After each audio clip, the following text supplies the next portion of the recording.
O yung susas. So, yung parts po nito ay made paturo na lang po yung parts na sasabihin ko. Una po yung single strand. Ito po yung single strand. Single strand. Yan po ang single strand tsaka yung double strand.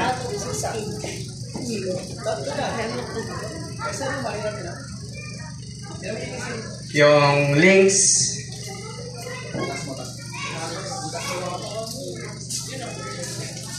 Tsaka yung yan po ang links yung kadena po. Tsaka yung swivel kung saan po nakatouch yung links. Tapos yung key post kung saan po yung pagsusihan. Key post yung tsaka yung susi, made pa nearby po yung susi. Yung nasa dulo po ay yung key flag. Tapos yung nasa likod niya yung double lock. Magagamit po ang double lock kung nakalock po ito. Tapos yan po itutusok ang double lock para hindi na ma-move ito. Hindi pwedeng malosin o mag-tight yung handcuff.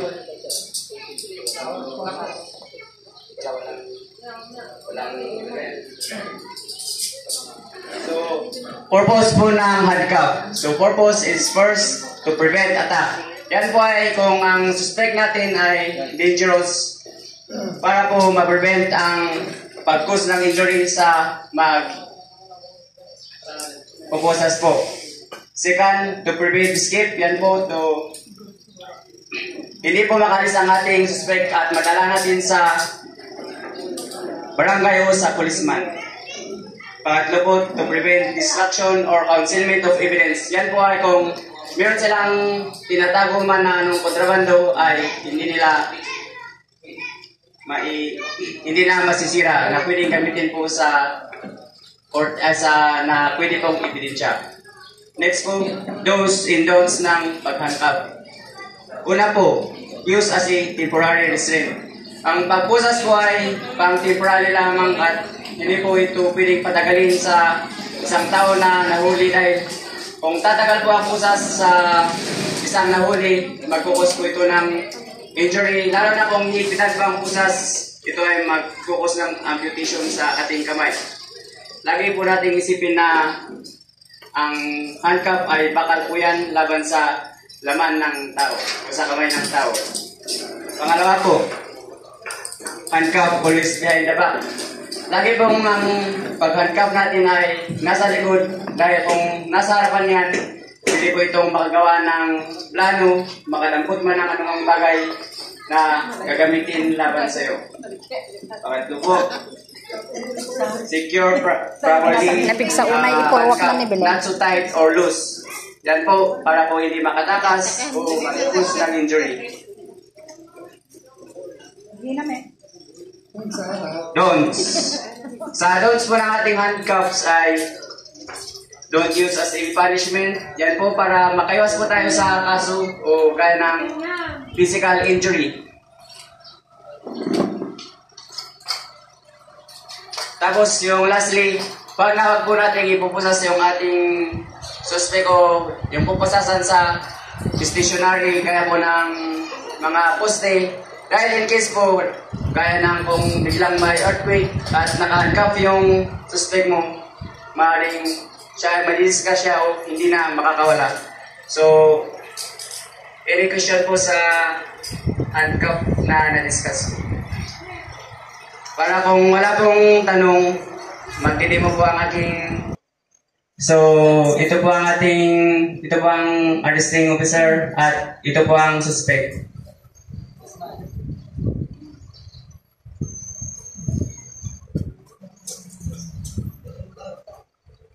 Yan po, kung mas matangkad po ang ating suspect, pwede po nating ipaluwag ang kanyang pa para mas bababa siya. Yung para mag-i-split po.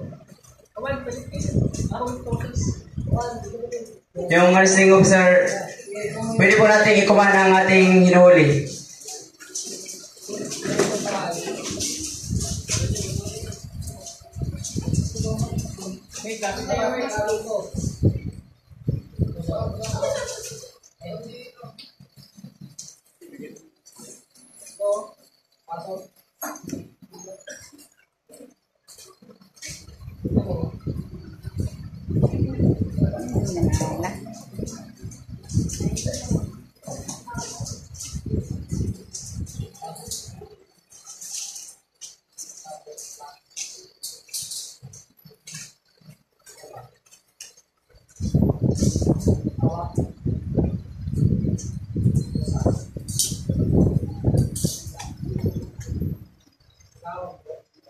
Yan po, pagkatapos ng pagpusa, i-secure po natin kung maluwag po ang pagpusa o mahigpit para iwas injury or pagtakas ng suspect.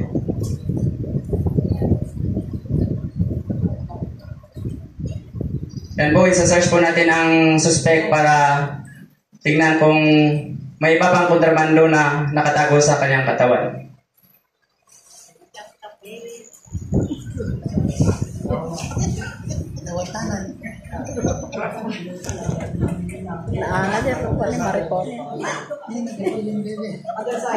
Yan po ang gagawin natin sa paghangka po. Medyo po natin i-bend yung ating suspect para hindi po makontrol po natin siya.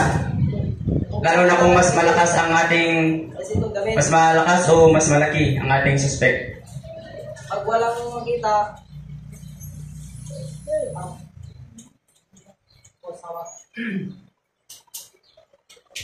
kaya, doon lang. Kung hindi violente, ito pwede lang yung hawak. Yan po kung Violente.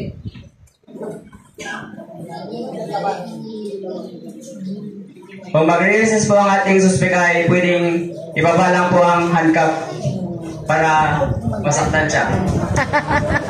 Nasaktan na nga. At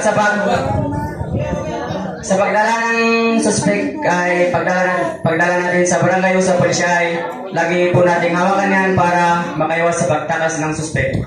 Dahil para makaiwas po tayo sa maaring aksidente na magaganap kung tatakas yung suspect.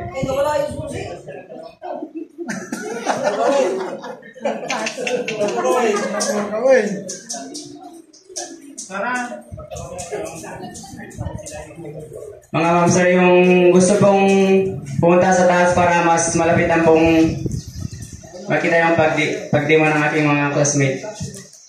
Yung mga kahit dalawang barangay po.